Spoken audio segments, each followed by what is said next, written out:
You are now joining Children of the Watch. That's right. It's the #1 after show for all things Star Wars television. I'm your host, Alex Maxwell, and joining me, as always, is Mac Lacey. And Alex, we are here to kick off the premiere of Obi-Wan Kenobi with our first inaugural Hello There Hotline episode for, the actual breakdown episodes and everything like that. I'm excited. I love getting to hear kind of for the first time, in their own words, in their own voices, what people from all over the place are kind of thinking about the show. It's so fun. Yeah, it's one of my favorite things that we do because it's not just you and me, it's everyone who listens to the breakdowns. They get to call in with their thoughts and their theories as well. And we hope that you guys enjoyed our two breakdowns that we did for part 1 and part 2 of Obi-Wan Kenobi. If you haven't listened to those yet, maybe you just now found us. We did scene by scene breakdowns of the first 2 episodes of Obi-Wan Kenobi. And that's what we do. We are an after show podcast. Specifically, we started as the Mandalorian Watch and we did the first 2 seasons of the Mandalorian. And then we changed our name to Children of the Watch to honor who we were, but also expand where we're going with the Book of Boba Fett and now Obi-Wan Kenobi. So we hope that you guys enjoy the scene by scene breakdowns. They're so much fun to do. We get into the nitty gritty, but this is where the fun begins with the Hello There Hotline. And we hear from you guys and what you guys think. And it's just so much fun to build that community. So that's what we're doing on this episode. And if you really enjoy this episode, you can gain access to a bonus Hello There Hotline episode that goes along with this one. So right after we record this one, we just keep recording for our Patreon. So that's patreon.com/The Mandalorian Watch. For just $2 a month, you can gain access to that episode and all the episodes to come and all of our back catalog. We did the prequels, commentaries. We've done commentaries on all the Mandalorian episodes, all of it. So make sure you check that out. So all that out of the way, how are the 2 parts sitting with you right now, Mac? Man, I'm still as jazzed on them now as when I watched them, I think, or maybe even more so. Like after we've had the chance to talk them through with our breakdown episodes and everything, the kind of some new thoughts and theories are now, bouncing around in my mind. And this was the perfect starting point, I think. There are so many different places we can go after all this, and all of it feels so important. And the fact that this is tied so closely in with the saga films, it makes it feel just like kind of special in a way that The Mandalorian didn't, I loved all the TV shows we've gotten so far, but this is just like there's something a little special going on here. I think what you said in the breakdowns has really been resonating with me. It's like we're playing with the most expensive toys in our toy set, with Obi-Wan and Anakin and Owen Lars, even like just these classic legacy characters. We've never experienced that in a Star Wars television show quite to this scale. Now, you could argue Boba Fett is there, but Boba Fett has just a few lines in the original trilogy. And then, of course, he's also in the prequel trilogy. This just feels like it's on a little bit of a different level, different scale. It really does feel like Revenge of the Sith. Like 1.5. Yeah. I don't know. Yeah. Like it's just like a continuation of that thread. And it's really bridging the gap between the prequels and the original trilogy in a way that we haven't seen in live action before. And so it's just really, really cool to experience that. So I agree with you. I think even like sitting here a few days after the breakdown and after watching it, it feels even better. It feels really good. Now, of course, I've seen some of the haters out there online and stuff but even that feels a little forced. Like, right? Like it doesn't feel genuine. I feel like most people had a really, really good time with this show. And I think the voicemails are going to kind of prove that. It's been a lot of fun, and it's just fun. It's just fun to have fun with Star Wars, Absolutely. And I've had fun with this show so far, and I'm just pumped that, we've got 2/3 of it left still. And the next episode is coming up real soon, Wednesday. I'm curious to see if it will come out at midnight Eastern Standard Time again. Yeah. So we can do I don't a know. late Tuesday night kind of deal. Yeah, I don't know. We'll see what happens Yeah. with that, but it I'm gonna stay up just in case because the last one threw me for a loop a little bit.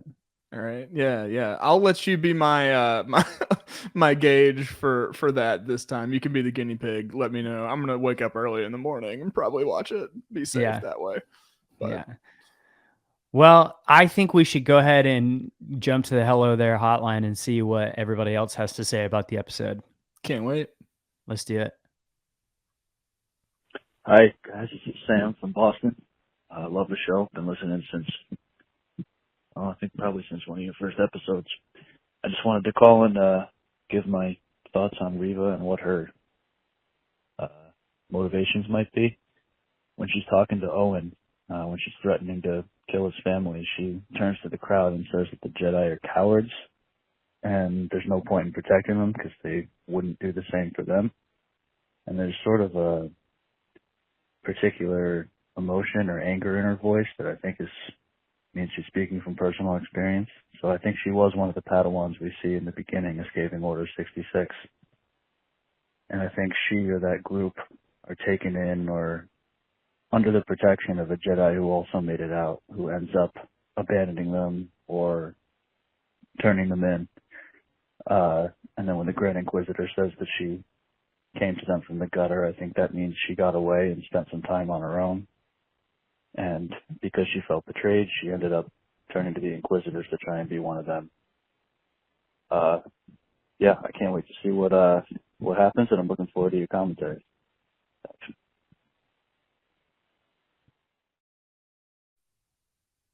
Yeah, thank you, Sam from Boston, for that Yeah. voicemail.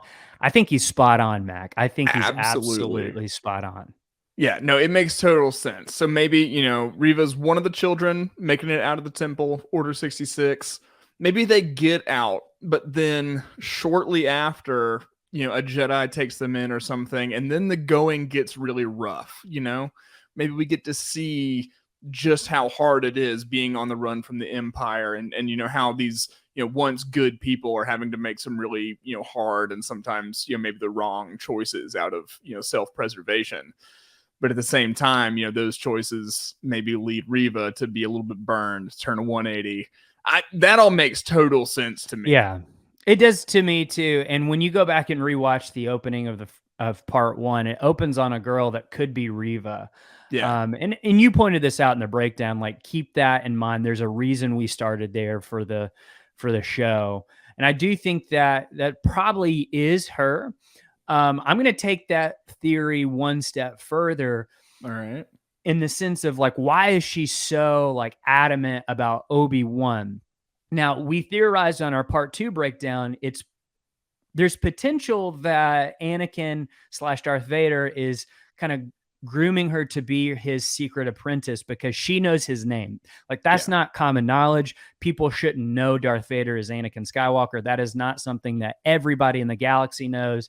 And it seems like most people in the galaxy at this point in the timeline don't even know who Darth Vader is. Right. And so it kind of feels like it's leaning towards that, but there's potential too that maybe the reason that Reva is so adamant about finding and destroying Obi-Wan is because she was still there in the temple whenever he was recording his message for Jedi not to come back to the temple, basically to go and hide. We see this message be recorded in a Revenge of the Sith, but we actually see the full display message in Star Wars Rebels and Jedi Fallen Order. It's something like a full loop of Obi-Wan's message of basically like, don't come back, go out, survive. I think there's a possibility Reva could be watching him record that while she's still hiding in the temple, and then Yoda and Obi-Wan leave, and she kind of feels that personal abandonment by Obi-Wan of like, you are a coward, you're running away, you're not even gonna stand up and fight. Not only that, you're warning everybody not to come back. So like, you're not even providing me hope of rescue from somebody else. Yeah. Yeah. So I like that. I like that. That'd be very cool. And that would definitely tie in that first opening scene. I think another way it could possibly go is maybe later she learns of Obi-Wan's location on Tatooine sometimes. So like in the first year or so of being on the run, right? We know that Reva's probably coming to the Inquisitors after everybody else. So maybe the first year she's on the run or so. Yeah. She comes to Obi-Wan for help, just like Nari did. And he turns her away. Oh. Just like he was going to do to Nari. Maybe. And that could also maybe be the inciting incident there. I think the temple stuff makes more sense just with the emphasis they put on that. But that's just a little second opinion. And I guess I never finished my thought with the if she is Vader's secret apprentice thing. There's potential that Vader has been telling her things about Obi-Wan to kind of frame her mind about Obi-Wan, and so like she's really trying to prove it to Vader, like I need to be your apprentice here, and I'm going to take care of your biggest problem for you. Yeah. So I don't know. I definitely think that that's kind of where it's going. I've seen a lot of people theorize that maybe Reva's on a redemption arc. I don't get that sense at all in this series. I don't either. It's kind of the opposite. Yeah. It's like she's on her way down. Oh, for sure. Like she's trying to get there. Yeah. Yeah. I don't see her being redeemed really at all in this series. This series is more about Obi-Wan's redemption and his realization of like, I am still a Jedi. I can still do good, and I'm going to do right by Luke Skywalker and Princess Leia. And I think that's kind of what this series is more about than Reva being redeemed. Now, I think it's definitely on the table. It's Star Wars. There's always potential for like a comeback and redemption and all that. But just based on the first 2 episodes, what we have of Reva and then what we've seen of her in the trailers, I just don't see Reva being redeemed. I see it more of a thing of like, if anything, she might even turn on Vader. Like she is like power hungry. And I think that's kind of like the warning her character will give of like, she's got greed in her heart for power. And that's, I don't think she's going to make it very far after this series. Hubris is going to be one of her defining factors, I think. I think so too. So, but cool. Well, Sam, thank you so much for that voicemail. I think you're spot on. And what a great way to start off the Hello There Hotline episode. Great theorizing. That's exactly what we hope for when you guys call in. So yeah, make sure you keep calling in, Sam. Enjoyed it. Let's do the next one. Hello there. This is Heather M. from the Discord. I just wanted to call in with my observations about how much I love the first 2 episodes of Obi-Wan, and the thing that stuck out to me the most is how it really seemed to draw a bridge between the prequels and the original trilogy for anybody who felt like they were kind of disconnected, like the prequels just seem like they're set in a totally different universe.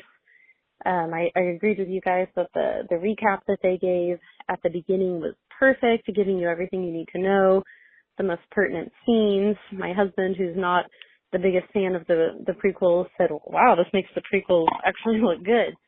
And I've always thought they look good. But it just made it seem more real. Like when I read, there's a Leia, Princess of Alderaan book, I think by Claudia Gray, and it really brought out, like there's a scene where like little grown-up Leia meets Moff Tanaka, and he has this moment where he's just struck by, oh my gosh, this just looks like Padme for a moment. And I felt like the series did a really good job of striking you with the thought that, whoa, this is Padme's daughter, really, Leia. This is Padme and Anakin's daughter. Something that is just kind of hard to grasp if you're just watching the original trilogy. So I thought they did an awesome job with it. I was stoked to see Alderaan. It was looking fantastic. That was on my wish list, was seeing Leia, and I didn't think it would happen. So they just did a great job surprising us with that. Just from beginning to end, it's just doing a great job at drawing that bridge and making it all seem more real and plausible, filling in the gaps. I still don't think we need any excuse for Obi-Wan aging over time. Like little Leia says it best, he's looking super old and beat up just as it is. And I don't think we need anything else on that front. Maybe for his hair to just get a little white towards the end of the series.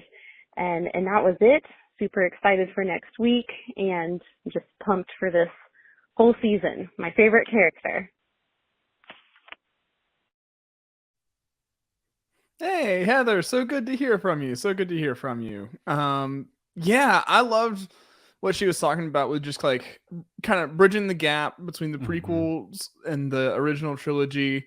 And I think, this series and also like Clone Wars and the Bad Batch, the prequel era is so rich with story. It was almost just too big of a job to tackle with 3 movies, I think. So like Clone Wars, like these moments where we get to delve a little deeper into some of those stories are really kind of enriching the world of the prequels for me. And like even just we just watched Revenge of the Sith, and I'm having that on mind is making me think of parts of that differently. Right. And yeah, for sure. I like what she said of like, and I agree with this. Like I was kind of saying, I was trying to say this in the breakdowns. It's like making me look at Luke and Leia in a different light. Like it really does now feel like, yeah, Anakin and Padme are their parents. Whereas when you're just watching the original trilogy, it's like you have that knowledge in your brain, but you don't really think about it. Right. You know what I mean? Like this show, especially with Leia right now, is making you think of, yeah, like even though Obi-Wan said like, yeah, she reminds me of Padme, she really reminds me of or Anakin Skywalker in a big way, just her fiery temperament and all that. Like, yeah, it's just like, it's doing such a good job of bridging the gap, like she said. And it was really cool to see Alderaan and really experience that planet for the first time. We did see it briefly at the end of Revenge of the Sith, but to really be there and be in that environment for a significant amount of time is just a really cool thing. And I just love what this show is doing. It has just been so much fun. I agree 100%. And what she said about the prequels, I actually got a lot of text messages from friends and family and stuff that said almost the exact same thing. Like, man, that was so helpful just to have that recap at the beginning. And again, Lucasfilm, I think you should definitely do more of that kind of stuff before series starts. I think that really helps set, oh, that's when this is. Okay, I understand now. Like that just is helps really, really place helpful. it in the overall timeline a lot. It makes that pretty easy. So yeah. If they're not going to do a timeline instead of the helmets, that's the way to go. We did get an interesting theory about. Yeah, I was about to say that. So we were mentioning the fact that there's a mouse droid in the title sequence now. Where did that comment come from? Twitter. It came from Twitter. I'm gonna pull it up now, but Find you that can reference. Yeah, but somebody pointed out that, and we're gonna give you credit here in just a second. But somebody pointed out that it's very possible that the mouse droid is now appearing as kind of an homage just to the whole Disney brand and Mickey Mouse as a character. That makes sense. And I like that. Yeah. At Franco Farina, he said, guys, the mouse, Obi-Wan, welcome to Disney, Mickey droid. I was like, yes, that makes sense. Yeah. Also, some things that were pointed out to us on Twitter that we didn't really talk about on the breakdown. Ewan McGregor's daughter is in the second episode. She's the one that is trying to sell him spice. And Jay Luke pointed that out on the YouTube channel. Yeah. So that's his real daughter in real life, which is fun. I love when they did that. They put Billy Lord in there with Carrie Fisher, and it's always fun. And then one last thing to point out, the boy that Haja was helping get off planet when we first meet him is named Corrin. Now, here's why that's important. Corrin Corran Horn in the old expanded universe was a Jedi around the same age as Luke Skywalker. He is pretty much the Obi-Wan of the new Jedi Order, and he is from Corellia. Well, where was Haja sending this boy named Corran, who's force sensitive? To Corellia. So that was really cool. Maybe it's a reference to that Corran. We don't know, but that was a little Easter egg. It's at least a little reference. So I'm a huge fan of the old expanded universe as well as the new canon. You can love both. And it was just like, oh, wow, that's really cool. It's like, I choose to believe that is the Corran that they're referencing there. So that was really cool. So thank you guys for interacting with us on Twitter and YouTube and stuff. So make sure you follow us on our socials at COT Watch on Twitter and Instagram, because you guys do point out great things that sometimes we can't just catch every single thing. So we want to thank you guys, and we appreciate that. So sure. Let's do the next voicemail. Thanks, Heather. Hey, it's Tyson from California. I'm super interested in the whole dark side resurrection. Didn't watch the cartoon, so I'm not sure really how Darth Maul did, or if that's been explained.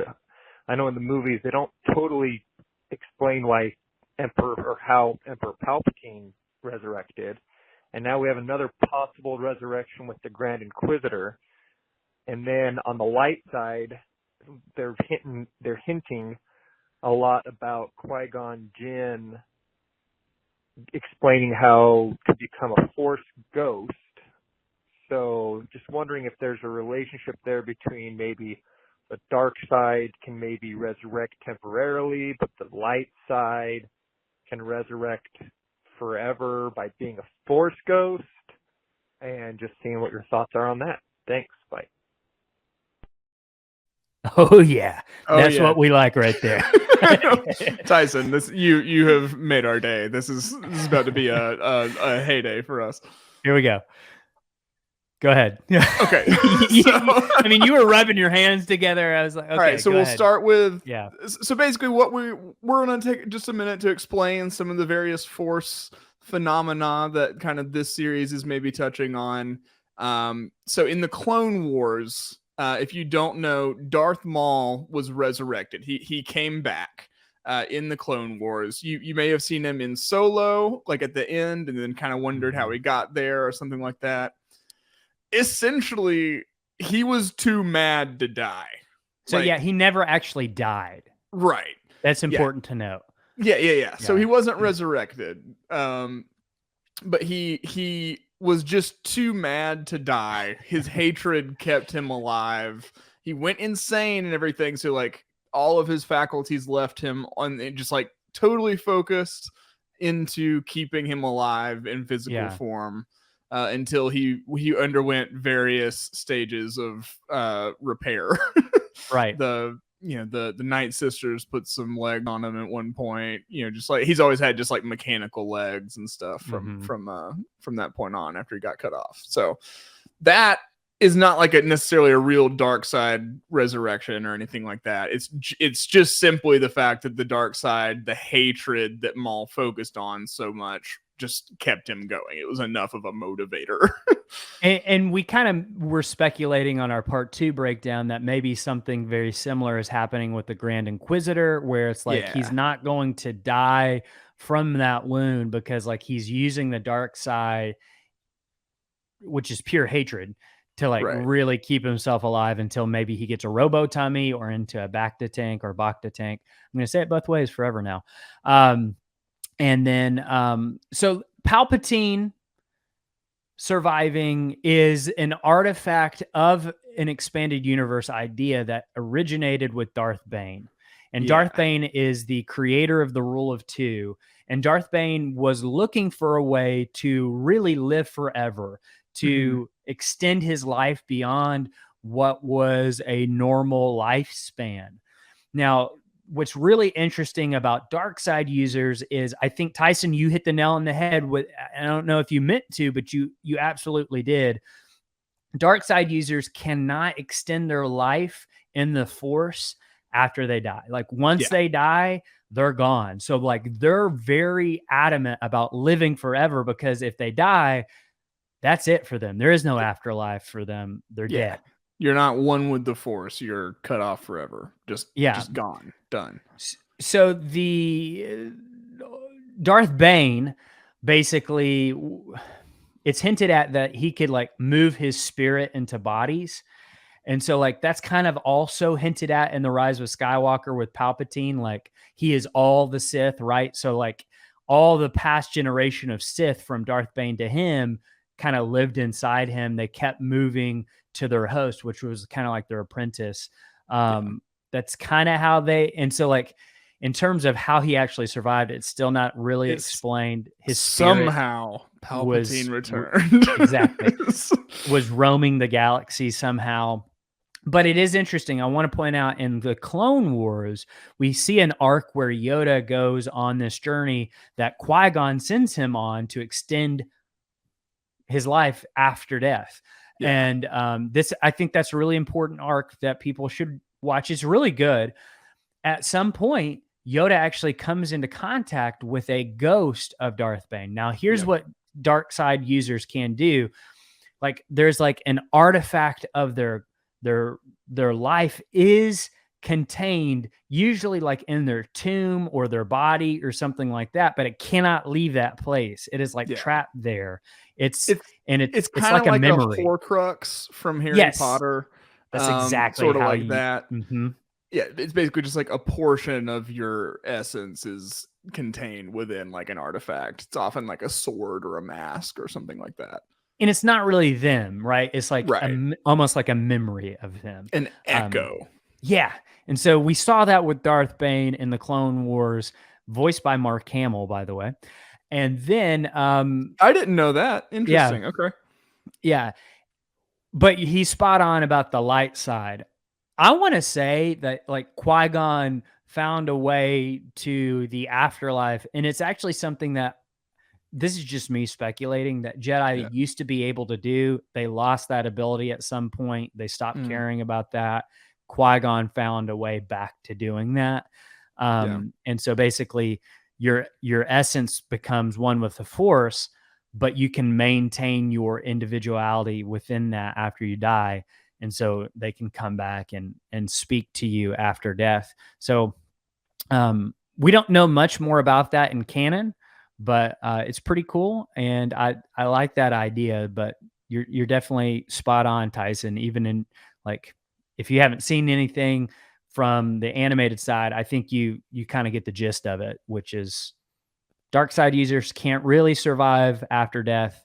So they try to extend their life for as long as they can, and then the good guys can. So it's the advantage, and I think that's like why you see Obi-Wan such at peace in A New Hope. He's like, listen, I'm going to become far more powerful than you ever imagined in just a second. It doesn't matter if you kill my physical body. Right. That's what he meant by that. That adds so much context to that, that confrontation they have. Cool. Thank you so much for that prompt, Tyson. Yes, thank you. All right, let's do the next one. Hey, this is Justin from Houston. I've thought about calling for a long time and never did, but I wanted to share a quick story and then an idea that I had from the show. A couple of years ago, I moved my wife's nephew up to Oregon, and he's the same age as my oldest daughter, so he lived with us for years. He's pretty much my son. And he had not been turned on to The Mandalorian, and it was a drive to Oregon, so it was 3 days. So for 3 days, he watched The Mandalorian, each episode, and then we switched over and listened to your podcast. I just wanted to let you guys know that'll always be a special memory for me and him, and you guys were on that trip with us, and so something very cool. So ever since then, I've been an avid listener of the fan. So I just wanted to share that. I thought you might like that. And then secondarily, when Bail comes to the cave and he's Obi-Wan's talking about Luke, and Bail says, it's not about the boy. I think that was a message to us. This whole time we've thought the show is going to be about Luke but really the show is going to be about Leia. I don't know that we'll get much Luke in this story at all. Just an idea. Thanks, guys. Keep the watch. Man, Justin, thank you so much for sharing that story. That's the kind of stuff that just makes us, grin from ear to ear over here. That's why we do it. Yeah, absolutely. I love, what we can do, and thank you guys for listening and making that mean something. And I'm glad the community we've been able to build. So not to get too wishy-washy here on this voicemail podcast. Yeah. Here's me tearing up at a voicemail. Thank you, Justin, for the kind words. In terms of what you talked about with Bale, talking about it's not about the boy, and maybe that's kind of a subtle message to the fans. I mean, it definitely kind of feels that way. Yeah, for like sure. Leia is going to be more important to this show than Luke is, whereas we thought obviously Luke would be more important in this show. I do think we'll see Luke again, probably in the finale. Yeah, I think it's gonna be sparse though. I don't think we're gonna see much of him at all. And that's been so exciting for me because we have so much more material on Luke than we do Leia. So I'm glad that we're getting to kind of fill in some gaps on a character that we know less about. Really, Also, like, it makes sense to have Leia be like kind of the catalyst to this because she would know about things going on. She's a senator when we meet her in A New Hope. She's in the know about things. Even when we meet her in Star Wars Rebels, which takes place 5 years after this, you get the sense that Leia like kind of is already leading and she knows about things. And obviously when Luke Skywalker comes to rescue her in A New Hope, he says, "I'm here with Ben Kenobi," and she's like, "Ben Kenobi? Where?" Right. Like, she knows who he is, and this is the origin of that. This is why she knows. It's also a cool thing of like, this is why she named her son Ben. Like, it's just a really, really cool idea that I had never really considered, and it's just such good writing. This show has great writing, and I've been very impressed with these first 2 episodes. So I can't wait to see where they go with it on Wednesday. I definitely think I'm right that we're getting the rebellion and stuff and very soon. It just makes sense. Like I think Leia will be like fascinated of like, oh, these guys they're fighting for what's right. I want to be a part of that. They've already planted the seed with her, like not wanting to be a senator when she grows up and, running off. And so, that would play really well. So we'll see. Cool. Well, Justin, thank you so much for your call. Absolutely. All right, let's do the next one. Hi, my name is Carmen, and I'm 4 years old, and I live in California. And my question is, how much does Anakin know about Luke and Leia at this time? Great question, buddy. Awesome. Thank you for calling. Yeah. Very, very cool. It's a great question, though. How much does Anakin / Darth Vader know about Luke and Leia at this time? What do you think, Mac? I think the only thing that makes sense is nothing. I mean, I think he has to be completely... I think he has to think that Padme died before she was able to bring Luke and Leia into the world. And then, so I think he's totally unaware. We kind of see the Emperor confirming with Darth Vader that Luke exists, in the original trilogy. So I think at this point, Darth Vader's, pretty much totally unaware. Yeah, and it's important to note, too, that Anakin in Revenge of the Sith thought they were just having one child. He was not aware that there was twins. Like, Obi-Wan was shocked that there were twins. Yeah. They did not know that was coming. So, like, when Luke shows up and he starts to realize, like, that's my son in the original trilogy, he doesn't really realize that Leia is his daughter either. Right. So that's important to keep in mind because, like, when they first interact in A New Hope, Leia and Darth Vader, there's a sense that they've met before. Yeah. Like Leia knows who Darth Vader is. Darth Vader knows who Leia is, but he is not aware that is his daughter until Return of the Jedi. Sister, so you have a twin sister. Like he starts to realize, oh, there's another one. So don't be surprised if Leia and Darth Vader come into contact in this show. That doesn't throw anything off. And in fact, I feel like it actually reinforces that very first scene that we see in A New Hope between them. Yeah, I would agree with you. That's exciting. That'll be cool to see if that happens. I mean, my guess, didn't you at one point think we'd see Vader like next episode? Yes. Yeah, I do think that. I think the Inquisitors have to fail a little bit more. Yeah, because then that's the reason that Vader gets called in, and like we haven't really seen them pursue Obi-Wan in earnest yet. I don't think we've seen Reva's kind of, impulsive schemes, right? But we haven't seen the. But I mean, the Inquisitors, Grand Inquisitors, presumably out of the fight, so that might not happen. We'll see. I don't know. It's exciting. I definitely think we're going to get a scene between Leia and Darth Vader. And I can already hear people be like, well, that like he should be able to sense her in the Force. That's his daughter. He didn't do that in A New Hope. I don't think that's how the Force works. Right.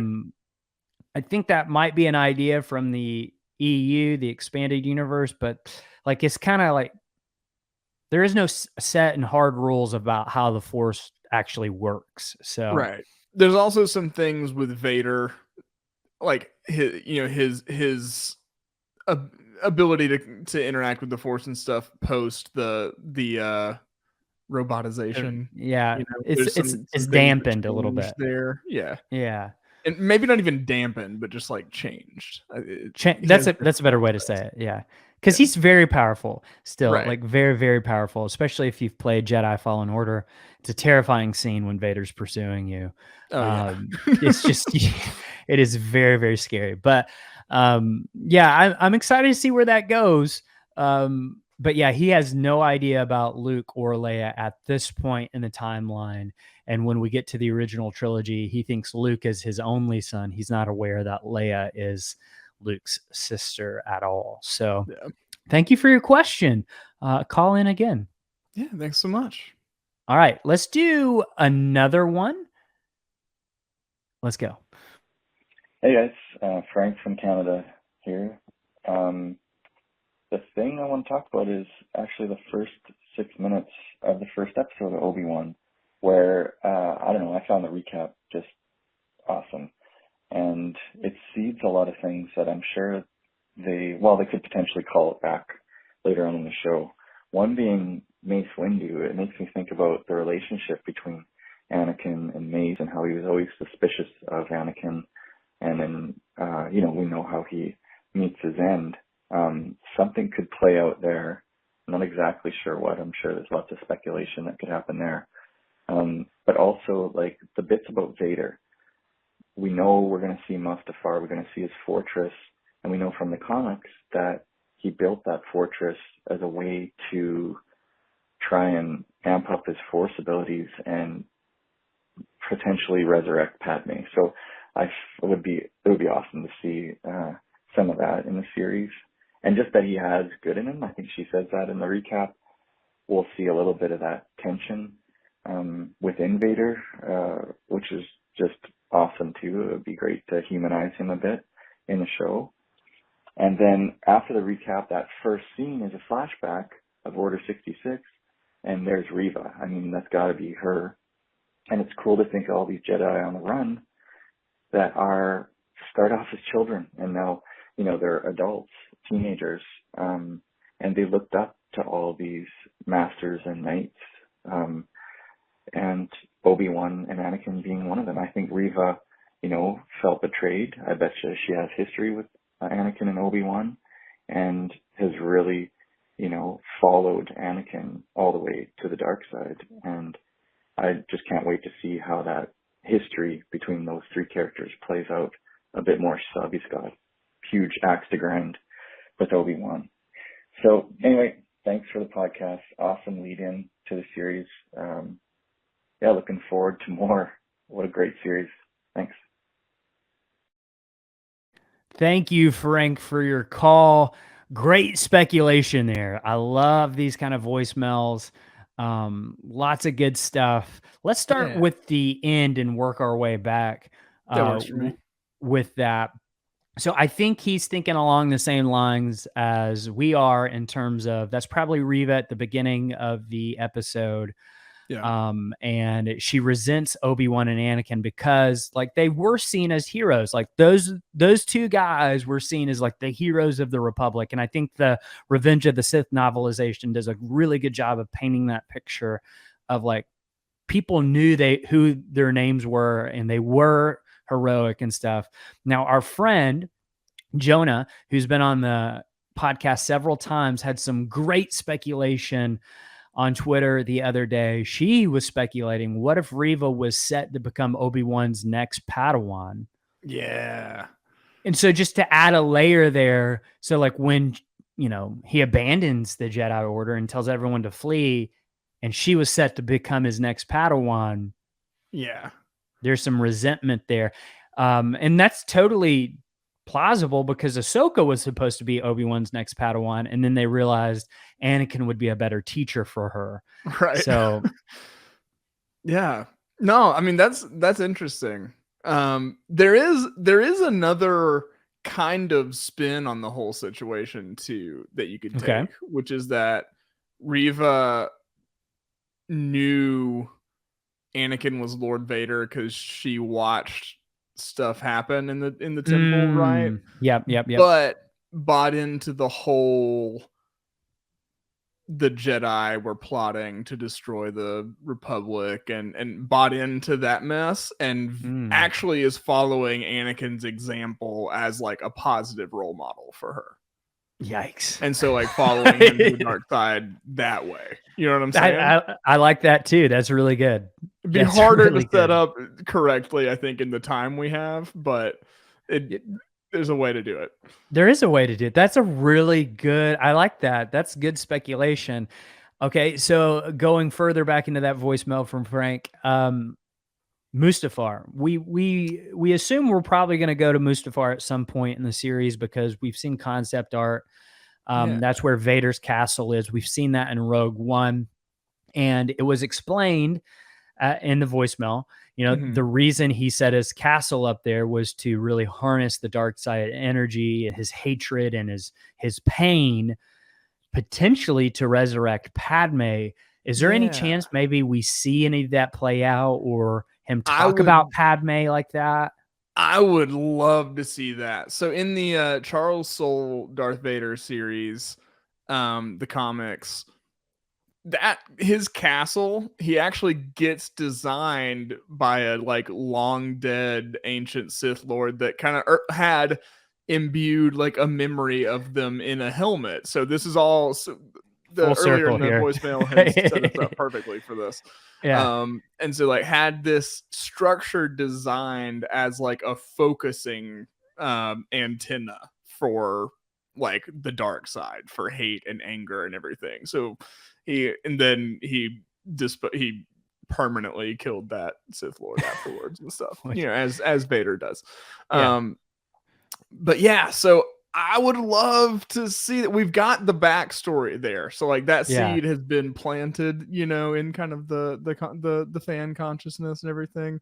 I would love to get to see what it actually looks like as he's like, I imagine just like powering up this big Tesla coil of red hate energy, Yeah. Let's see what that looks like. That would be legit. Like I'm down for it. I'm down for any weird Force stuff. Like I am always 100% down for anything like that. So we'll see. I definitely think we'll see Vader in his castle though. I definitely feel like that's coming. Sure. And then the last part, the beginning part of his voicemail talked about potentially like Mace Windu. Is there any connection there? This has been something that I feel like the fandom has been like weirdly obsessed with for a while in terms of Mace Windu coming back. And of course, Samuel L. Jackson is spurring that on with his own conversation and stuff. Of course. I mean, he wants another Star Wars check, baby. Are you kidding me? I also think he likes being Mace Windu a little bit. Oh, for sure. I don't want Mace to come back from the dead, but I definitely want more Mace Windu content. Agreed. Does that make sense? So like in terms of, I don't think we'll see Mace coming back from the dead in the series or anything. But I do feel like there obviously is enough people in the fandom who want more Mace Windu. We're going to get that eventually. Yeah. How we get that, I've speculated before. I think he's going to fill the role of Joruus C'baoth does in the Heir to the Empire stuff, but in the Mandoverse. Okay. Explain that. A Mace Windu clone. Of course I know, but okay. In the Heir to the Empire was the first expanded universe story after all the movie, like the original trilogy came out, and it really was what kept Star Wars alive for a very long time. That's what kicked it off. That's where Grand Admiral Thrawn came from.